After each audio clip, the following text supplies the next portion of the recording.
And here now to discuss the latest on the investigation is Oakland Police Chief LeRonne Armstrong.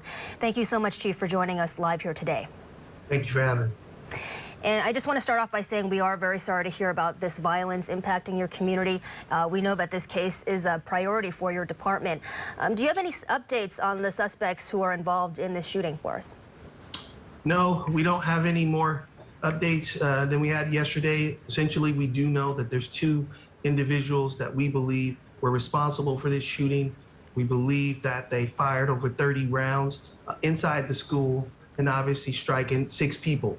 And so we are following up on all leads and tips that we've gotten so far, but nothing at this point has led us to the suspects. Okay, and Chief, the issue of campus shootings does seem to be a recurring theme, especially lately.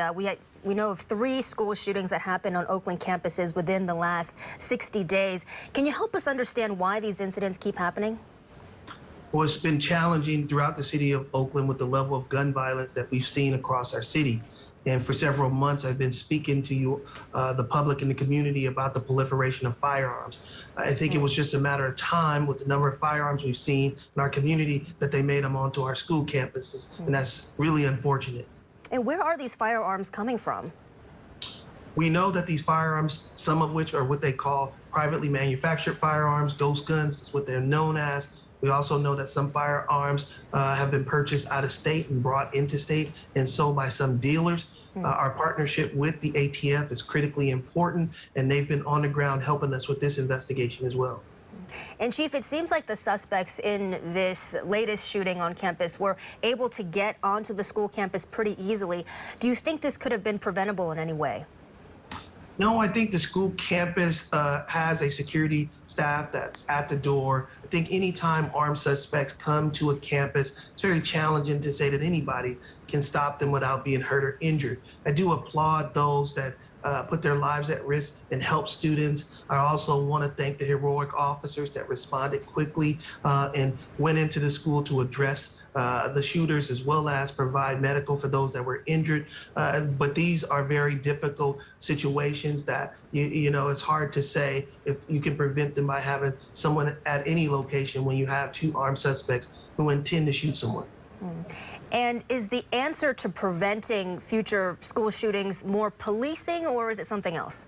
I think it's a combination of both. I think we have to have presence around our schools. We have to be prepared to respond to any incident, but it really starts off with our school community sharing information with police, making sure that if any threats come to the staff or to the school, that they share that. If we hear any information regarding a firearm on our campuses, that information needs to be immediately shared with law enforcement so that we can prevent these things from happening. And we heard Mayor Schaaf call just yesterday for federal gun control to stop the flow of guns into Oakland. Is this something you support as well? Yes, we've been calling on this for several months, and I think the mayor has been echoing this pretty loud that we need legislative support to help prevent some of these high-powered weapons from entering our community. We obviously have had far too many shootings with rifles, high-caliber weapons, as well as extended magazines that are often used in these shootings as well. All of those could be controlled by some legislative law that could help us. And last question here for you, Chief, in the remaining time we have left. What is your message to community members concerned about what's happening in Oakland, and what can we do collectively to address crime? My message is that the Oakland Police Department is going to leverage every resource that it has to prevent violence and to apprehend those that are driving violence. We clearly know that the vast majority of our violence is gang and group related violence, and we're going to continue to use our ceasefire strategy to stop that violence from occurring. We ask the community, if you know something, share something. This is not a time to think about not snitching or not bringing forth information.